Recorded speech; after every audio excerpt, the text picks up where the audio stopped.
Mesdames, Messieurs, bonsoir, bienvenue sur notre plateau Image là. Aujourd'hui, on a le grand plaisir de recevoir une artiste qui a construit son image, une artiste qui a une grande diversité très saisissante. Elle a construit son image à travers la musique, la danse. Mais quelques années plus tard, elle est devenue mannequin. Elle a son propre style, elle a sa façon de faire. Bonsoir Osmika. Allô? Ça va? Ça va super et vous? Tes deux parents haïtiens, c'est ça? Oui. Ta mère? Oui, exactement. Okay. Ta mère, elle vient d'où? Elle vient de Gonaïves en Haïti. Oh, c'est chez mon père. Pour vrai? Ouais, c'est cool. C'est rare qu'on dit Gonaïves. Souvent, c'est plus Port-au-Prince. Osmika, tu as une diversité en tant que talent, la musique, la danse, mannequin. Est-ce qu'il y a quelque chose que je peux ajouter? Mon Dieu, avec le temps aussi, je suis venue à l'aide aux victimes aussi d'actes criminels. Okay. Fait qu'on peut dire ça aussi un peu de moi. Quelque chose je suis très reconnaissante de faire aussi. Oui, c'est ça, parce qu'on va en parler aussi, surtout ça en rapport avec ton blog. Oui. On va oui? on va en parler de ça après. Étant jeune artiste, comment tu étais lorsque tu étais petite?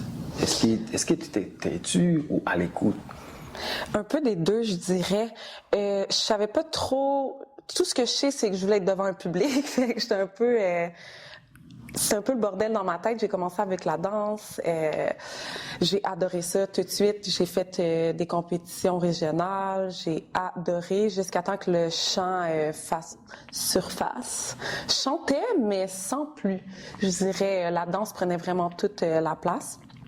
Mais un jour, je me suis dit, on va essayer. Fait que j'ai commencé avec l'école, bien évidemment, comme beaucoup de monde, je pense, là, les petits spectacles à l'école, secondaire en spectacle, etc. Puis c'est vite devenu mon centre d'attention. Fait que j'ai arrêté de faire ma petite têtue, là, que non, c'est la danse, puis j'étais allée vers ça. Mais au début, tu avais commencé avec la danse avant? Ouais, absolument. Et puis la danse et la musique vient après? Oui, ben tu sais, c'est quand même dans le même cercle. J'ai commencé avec le ballet jazz. J'étais quand même quelqu'un de très énervé, jeune, qui bouge beaucoup. Fait qu'on m'a vite mis dans une activité qui allait me faire bouger. Et après ça, c'était pas assez pour moi, donc j'ai commencé le hip-hop funky. Fait que ça a tout de suite cliqué. Fait que j'ai commencé là vraiment la base avec un public. Et à ton âge, à cette époque, t'avais quel âge? Mon Dieu, 3 ans, le ballet jazz. Ouais. 3 ans? 3 ans, ouais. C'était assez rapide. Je bougeais déjà assez. Puis après ça, le hip-hop, c'est venu vers 6 ans. Ouais. À l'âge de 6 ans, tu commences à chanter. Le chant, je te dirais, je chantais plus dans le bain. Ma mère était comme Colin. Ma cousine aussi, du côté de mon père, chantait déjà. Elle est plus âgée que moi, d'à peu près 4-5 ans. Puis elle m'a vite fait comprendre que j'avais une base. À partir de là que tu as commencé avec la musique, et oui. Comment tu te sentais à cette époque? Et puisqu'il y a comme les succès qui arrivent, qui commencent à frapper ta porte, ben, je dirais... À l'âge que tu avais, c'était comment? Ben, je dirais que ça n'a pas tout de suite pris une ampleur côté musique, ça a vraiment resté dans la danse. Puis c'est plus rendu, je te dirais, fin primaire, début secondaire, là, que ça a commencé. Fait que je dirais 11 ans. Mais tu as fait le tour aussi, le tour peut-être du Canada avec ton troupe de... Oui, exactement, oui. Tu as gagné des prix. Oui, c'était vraiment le fun. On avait une petite troupe à cause du secondaire avec David Kidd. Je sais pas s'il va l'écouter. Puis, ça existe encore, non? Non. On est allé vers d'autres domaines. Moi, je suis allée vers le chant, David vers la photographie. On est tous allés ailleurs. Papier un peu. Oui, c'est bon. En 2020, tu vas monter un blog là où tu vas avoir beaucoup de succès avec, et là où tu racontais ta vie, ton histoire. Oui, ben j'ai fait Ça a pris du temps, mais j'ai fait un gros cheminement concernant quelque chose qui me suis arrivé dans la criminelle. Puis ça a été dur. Puis je me suis dit que j'aurais aimé ça avoir ça, dans le fond, une personne de ressources jeune pour m'aider vers les démarches. Pour la cour, tout ça, peu importe, la criminelle. Puis j'ai décidé de raconter mon histoire puis de le mettre public là, pour aider ces jeunes-là. Ok, donc peut-être ça pourrait aussi aider d'autres personnes à dire, ok, moi, si ça m'arrive, voilà ce que je veux faire. Voilà. Oui, ben c'est d'en parler qui est le plus dur, surtout la première fois, de casser la glace sur ça. Puis en plus, après, si tu veux porter plainte concernant ton acte qui t'est arrivé, ben c'est encore plus dur. Fait que des fois d'avoir... Oui, on a des ressources au Québec, puis on est chanceux, mais des fois d'avoir une personne qui l'a vécu, ben c'est pas que c'est le fun, mais ça rassure. Ouais. Est-ce que tu pourrais partager un petit peu de cette histoire avec nous? T'es pas obligé. Oui, mais je suis à l'aise maintenant. J'ai beaucoup cheminé là-dedans. Dans le fond, moi, c'est les agressions sexuelles par un membre de la famille. Ça m'a pris du temps, justement, à aller vers l'avant dans tout ça. Fait que quand j'ai réussi à le faire, ben j'ai trouvé ça important de le mettre public. Pas par obligation, juste parce que j'étais à l'aise, moi, de le faire. C'est pas tout le monde qui est à l'aise, puis c'est correct, faut respecter ses limites. Ouais. Mais ça m'a vraiment aidé, moi, à aller vers l'avant dans tout ça, d'aider les autres. Je suis quelqu'un de nature qui aime aider les gens, peu importe le sphère. Tu l'avais montré aussi à travers, non seulement, c'est pas seulement ton histoire que tu as fait passer ton histoire, mais aussi il y a autre chose aussi, il y a d'autres personnes aussi, donc à travers ton blog. Oui, absolument. Ils peuvent venir m'écrire, c'est confidentiel, puis que ce soit juste pour en savoir plus, parce que bien évidemment, je marque pas tous les détails, mais juste d'écouter des fois, c'est la base, là. Est-ce que le blog, c'est encore là? Oui, c'est encore là. Je vise prochainement plus pour aller vers les écoles, aller en parler.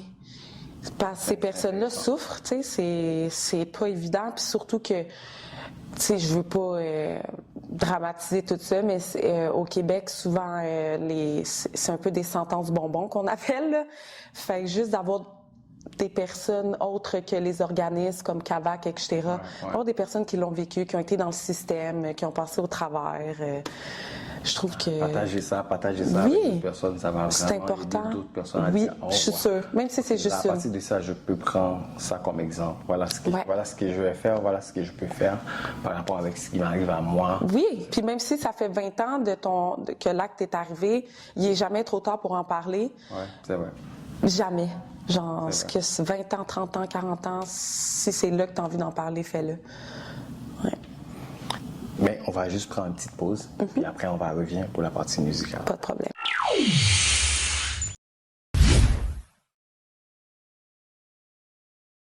Nous sommes de retour pour la continuité de notre émission avec Rose Mika. Rose Mika, comment tu arrives à construire la personne que tu es aujourd'hui à travers la musique? Là, on va vraiment rester dans la musique. Et si on prend tes débuts avec la musique, comment tu vivais ça? L'expérience, première prestation sur scène, et raconte-moi un peu. Oh mon Dieu, la première, je vais toujours m'en rappeler, c'est ma pire. Souvent, c'est censé être pas ta meilleure, mais une bonne. Mais non. J'avais pas encore pris de cours de chant. Je savais pas bien contrôler mon stress, malgré le fait que j'avais déjà été sur scène. C'était en groupe, fait jamais j'avais vécu... Je pense que j'avais sous-estimé le fait d'être seule sur scène. Je l'ai fait au secondaire, puis j'étais dans une école où il y avait quand même 2000 élèves à Laval, le Mont-la-Salle. Puis j'ai eu ma première prestation là, secondaire en spectacle. Puis j'ai décidé de chanter une chanson que j'avais composée. Quelle année? Mon Dieu, quelle année? J'étais en secondaire 1. 2011. OK. 2010. C'est ouais. C'est pas grave, tu te rappelles pas. Ouais, non, je me rappelle pas, mais bref, j'étais extrêmement stressée. C'est juste avant, en fait, moi, j'étais comme, je suis déjà montée sur scène, il n'y en aura pas de problème, non. Il y a eu un gros problème de stress, ma voix shakeait, aucun contrôle. Mais bref, grâce à cette prestation-là, j'ai quand même compris que c'était ça que je voulais faire de ma vie. Puis, merci à cette prestation, même si ça a été catastrophique. Ouais, mais là, après cette expérience-là, et puis tu disais que là, la musique, il faut que je prenne ça très au sérieux. Là, je vais continuer. Et en fait, l'acheminement, ça va passer comment? Ben, dans le fond, j'ai un ami, c'est toujours mon ami. Chez Raf King, il y avait les maisons de disques explicites, sûrement vous connaissez. Tu sais, il y avait Soulja dedans, tout ça. Puis je le connais depuis très, très jeune. Puis j'ai dit que je voulais faire de la musique. Fait que veux pas, il me dit « OK, parfait, tu sais, montre-moi ce que tu sais faire. » J'étais allée un peu en studio avec lui. Ça a été rien vraiment de sérieux au début, mais j'ai comme eu quelques petites expériences comme ça. J'étais allée enregistrer aussi à des petits studios incités là à Montréal. Après ça, je suis rentrée dans un band où j'ai rencontré ma meilleure amie, Alexandrine. On a enregistré des petites chansons. Tu sais, ça a vraiment été des expériences par expérience. Oui, après ça, j'ai eu des spectacles. J'ai rencontré Richie J d'ailleurs à Saint-Zotique. Ça fait vraiment longtemps. Après ça, j'ai eu des spectacles aussi dans des bars, artistes invités. Tu sais, ça a vraiment été petit peu par petit peu, je pourrais dire. Venu le moment critique là où vraiment tout a débuté. J'ai été dans le vidéoclip de Richie J, Vida Loca. Vida Loca. Ouais. J'ai rencontré Elisabeth. J'avais déjà des singles enregistrés.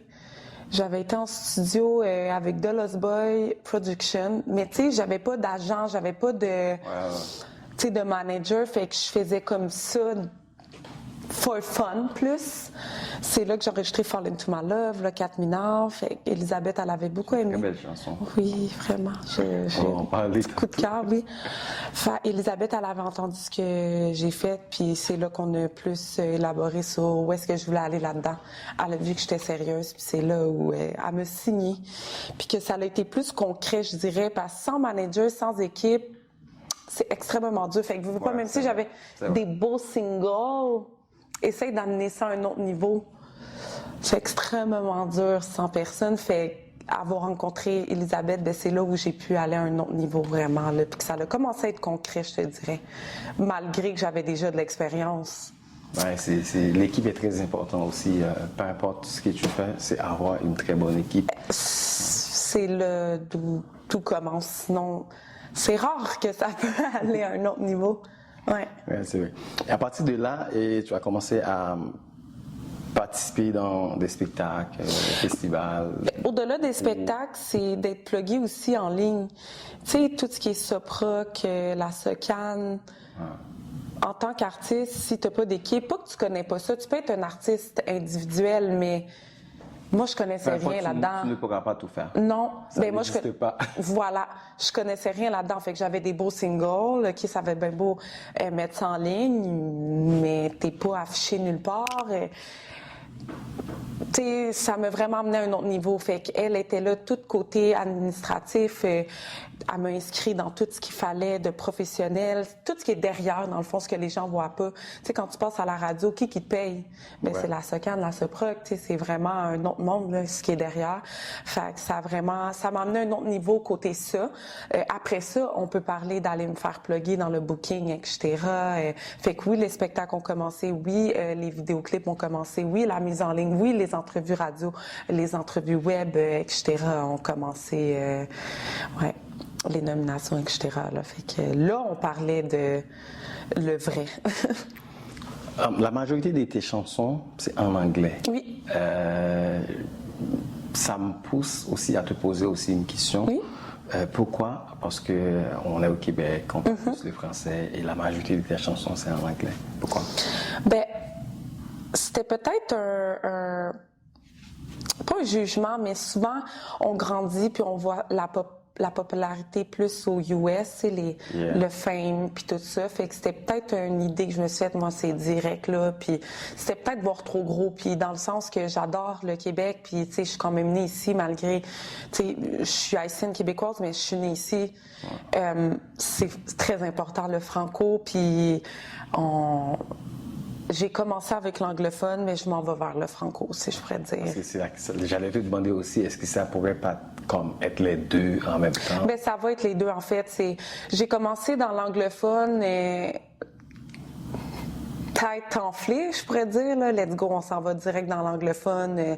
C'est là que ça marche chez les US, mais non. Tu sais, le Québec, c'est une super belle source de musique. On a la disque, on a des super artistes. Puis je veux performer dans le franco. D'ailleurs, on va sûrement en parler tantôt, mais je suis en projet d'album, puis il va y avoir beaucoup plus de franco que d'anglophone. Je mise vraiment le franco, présentement. Ouais. Super, c'est bon. Tu as deux chansons qui, dans le sens que ça me dit que c'est comme il y a une sorte de connexion avec toi dans ces deux chansons-là. Il y a Fall in My Love et Look at Me Now. Je ne sais pas si je mens, tu peux le dire sur notre plateau. Non, c'est vrai. Mais c'est Look at Me Now, c'est comme ton histoire et avec Fall in My Love. Ouais. Est-ce que tu peux nous raconter le jumelage qui existe entre ces deux chansons-là? Ben, dans le fond, le 4 mineurs, c'est vraiment la rupture, puis on la vit toute. Sans exception. Malheureusement, tant mieux si ça n'arrive pas à tout le monde, mais la majorité, on le vit. Puis on a tout eu notre premier amour. Fait que je parle un peu de ça. Puis dans le fond, tu sais, souvent, on pense que la lune va nous tomber sur la tête, le ciel nous tombe sur la tête, on ne vivra plus jamais rien, puis c'est la fin du monde. Mais non. Fall into My Love vient vraiment rattraper où, ben dans le fond, non, tu sais, on revient. Puis ça raconte aussi que... Comment je pourrais expliquer? Il y a plein de sortes d'amour. Tu sais, c'est pas parce que tu vis une rupture que c'est fini puis tu vivras plus jamais le grand amour. Tu t'es vide et tu recommences. Exactement. C'est juste, garde, tu vis pour grandir de ça, puis juste aller, t'apprends de cette relation-là, puis tu viens ramener de ton vécu dans ton autre relation, dans le fond, là. Fait que c'est vraiment ça. Fait que Fall into My Love m'amène à dire que j'avais finalement retrouvé ce que j'avais perdu de l'amour. Donc maintenant, me voici.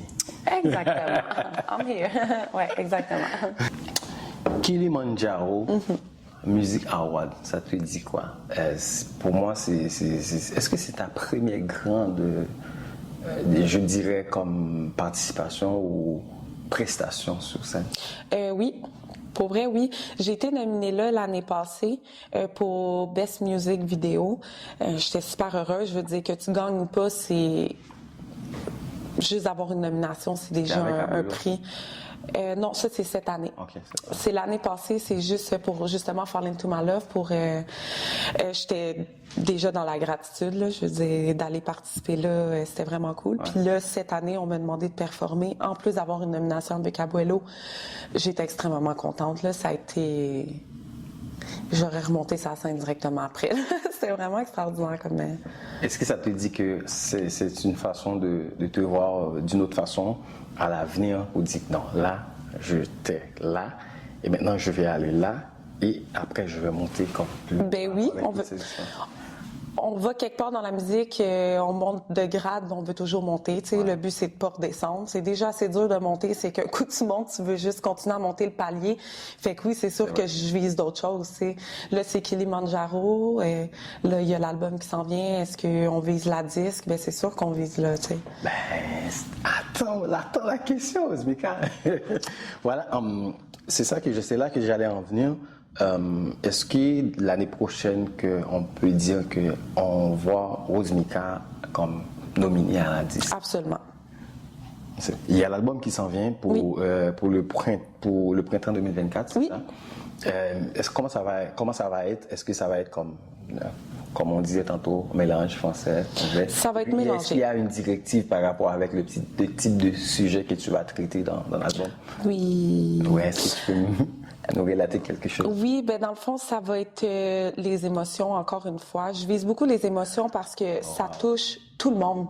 Je veux dire, même si c'est mes émotions, c'est mon vécu à moi, ça sera pas directement par rapport à moi. Tout le monde va pouvoir se voir dans cette musique-là.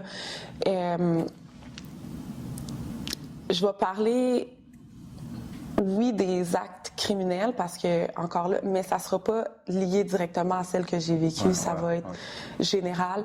Aussi, les dépendances, c'est une cause qui me tient beaucoup à cœur aussi parce que je suis une dépendante et je suis très assumée là-dedans.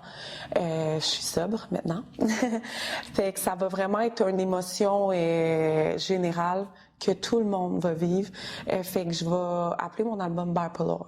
Comment? Bipolaire. Ah, bipolaire. Oh, Ouais. C'est une métaphore. C'est une métaphore. Parce que la vie, c'est des up and down, c'est des montagnes russes, que ce soit dans l'amour, que ça soit... Et on trouve ça partout. C'est ça. Fait que dans le fond, ça va vraiment aller chercher plein d'émotions, autant positives que négatives. Tu sais, je veux pas juste être une artiste dramatique, mais ça va vraiment être... ça va être beau. J'ai bien hâte. J'ai hâte déjà d'écouter l'album. Est-ce que, au niveau en termes de collaboration sur ce projet, est-ce qu'il va y avoir comme d'autres artistes, à part des artistes aussi de Tolalito, est-ce qu'il va y avoir d'autres artistes aussi sur ce projet? C'est pas officiel encore. On travaille là-dessus. Mais on l'espère. Non? Oui? Non. On espère. C'est à suivre. Donc, comme vous entendez, Ozmika, ça va être le printemps prochain. Son album va être disponible. Préparez-vous déjà pour le streaming, c'est ça? Oui. Est-ce que je l'ai dit? Oui.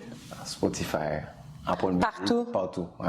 Partout. Donc, vous avez une idée. Hein, vous avez une idée par rapport avec ce que Ozmika va nous donner comme projet. Par rapport avec... là, Ozmika, est-ce que je peux considérer Ozmika comme c'est une artiste à temps plein? Oui. La musique seulement? Ou tu as autre chose autour de la musique? Ben, en fait, j'avais... La danse? Non, j'ai vraiment misé tout sur la musique, là. Je veux dire, j'avais mon entreprise aussi que j'ai vendue. C'était quoi? C'est un chèque bar santé, c'était dans la santé, vraiment, ouais. Mais j'ai réalisé que je mettais trop mon temps éparpillé partout, donc, tu sais, quand on met trop d'énergie à plein de places, ben, on risque de mal faire tout. Donc, j'ai décidé de me mettre all-in dans la musique. C'est ce que je veux faire, je mange la musique, je mourrais pour la musique, là, fait que je mise tout là-dessus. Bon choix. Oui, puis j'ai la chance d'avoir une belle équipe qui me soutient, qui sont là derrière moi. Tolalito, je peux pas espérer mieux. Fait que j'ai pas envie de perdre ça, tu sais, fait que je vais mettre tout mon temps là-dedans, puis je vais leur donner ce qu'ils me donnent, tu sais. Donc le temps. À part de la musique, au début, peut-être, est-ce qu'il y a d'autres domaines qui est affecté à Ozmika, comme il y a des gens qui, en tant que musicienne ou artiste, est-ce qu'il y a d'autres secteurs, d'autres domaines que tu as à part de... Ben, tu sais, autre que la musique, c'est sûr que j'ai plein de choses. J'ai fait mon cours de courtier immobilier, agent de bar, tu sais. J'ai plein de choses, puis je suis polyvalente comme toi. Tu sais, j'aime ça toucher à tout, mais je suis rendue vraiment à un moment dans ma vie où c'est la musique. Ouais. Tu sais, je veux plus qu'on me relie à... Pas qu'on... tout ce que j'ai fait, ça fait de moi la personne que je suis. Puis j'aime ça, tu sais. Aider les gens dans la criminelle, ça va me suivre. Je veux être une artiste où on va me relier à ça aussi parce que je veux faire le tour des écoles, je veux aider les jeunes. Puis ça va toujours faire partie de moi. Mais tout le reste, tu sais, c'est derrière moi. Tu sais, la danse va rester parce que ça fait partie de l'artistique en moi. Tu sais, dans mes vidéos, je vais danser, tu sais. Mais c'est la musique. C'est le chant. C'est mon point numéro 1. Je veux que les gens, tu sais, ils entendent Ozmika, puis c'est musique. Musique. Ouais. Il y a ton côté humaniste. Tu parles toujours des jeunes, tu parles des gens. Ta sensibilité pour Absolument. des jeunes, pour des gens, peu importe des gens qui sont victimes ou des gens de tous les jours. Oui. D'où vient cette sensibilité-là, Ozmika? Je pense que c'est par rapport à ce qui m'est arrivé. Okay. Puis aussi, tu sais, souvent quand il nous arrive, peu importe quelque chose dans la vie, on aurait eu besoin d'aide. On repense, puis je me dis que j'aurais aimé ça, avoir cette aide-là. Pas qu'on n'ait pas d'aide, c'est... J'aurais aimé ça avoir pu me relier à une personne qui a vécu la même chose que moi à ce moment-là. Fait que je me dis, j'ai envie de redonner. OK. Puis c'est important pour moi, vraiment important. J'ai toujours aimé aider les gens, que ce soit, comme je vous dis, dans la dépendance, la toxicomanie, etc. J'ai envie de redonner. C'est tellement dur de sortir de tout ça que j'ai envie d'être là pour eux. C'est important. En fait, tu as une chanson, je ne me rappelle pas le titre, mais qui... Sober. C'est une Sober. Il y a Sober aussi. Il y a une autre chanson que tu parles de vie, le moment présent. J'ai écouté la vidéo. Living for Tonight. Living for Tonight. Ouais. Living for Tonight, c'est comme dans la vie, tu ne sais pas vraiment comment les opportunités vont venir. Donc, En fait, c'est ce vrai. qui vient, c'est là. Est-ce que c'est vraiment ce que je pense? Ben moi, c'est ce que je pense. Surtout depuis qu'il y a eu la COVID, là, je veux pas commencer à parler de ça. J'ai tellement été contente de profiter. On dirait que maintenant, tout est plus pareil. Tu sais, j'ai profité, j'ai vécu ma vie comme s'il n'y avait pas de lendemain. J'ai profité de chaque moment. Peu importe qui a été négatif ou positif, tout ce que j'ai vécu a fait qui je suis aujourd'hui, puis je suis très reconnaissante. Fait que Living for Tonight, c'est un peu une façon de dire, tu sais jamais ce que demain fait, genre. Fait que si ça arrive là, prends-le, puis fais-en ce que tu veux, mais prends-le, puis fais-le. Tu sais, prends des risques, fais-le. Genre, on sait jamais. Là, il y a le projet qui arrive pour le printemps. Est-ce que tu as un message à faire passer auprès de tes fanatiques, toutes les personnes qui te suivent à travers les médias sociaux? Toutes les personnes qui te suivent à travers les médias sociaux, est-ce que tu as un message à faire passer? Ben mon message, c'est sûr que c'est de rester branché à tous mes réseaux, que ce soit Instagram, Twitter, Facebook. Ma chaîne YouTube, il va tout avoir, les annonces les dates de sortie, les pages de couverture, aussi l'entrevue, là. Tout le reste, de rester branché. J'ai plusieurs projets qui s'en viennent. J'ai vraiment hâte d'en dire plus. Fait que restez branché. Il y a beaucoup de projets qui s'en viennent, beaucoup de spectacles, donc voilà. Merci Osmika d'avoir accepté l'invitation. On a parlé pas mal de sujets intéressants, et puis tes projets, et puis des sujets personnels aussi. Merci de nous partager aussi ça.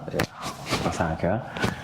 Donc, mesdames, messieurs, merci au Centre La Salien, notre sponsor officiel. Merci au Slim aussi qui assure tous les aspects techniques. Donc, tu me vois la façon dont je suis? Il y a quelqu'un derrière toutes les caméras. Toujours. Donc, merci Osmika, c'était un plaisir. Ça fait un plaisir. Merci beaucoup. Merci beaucoup.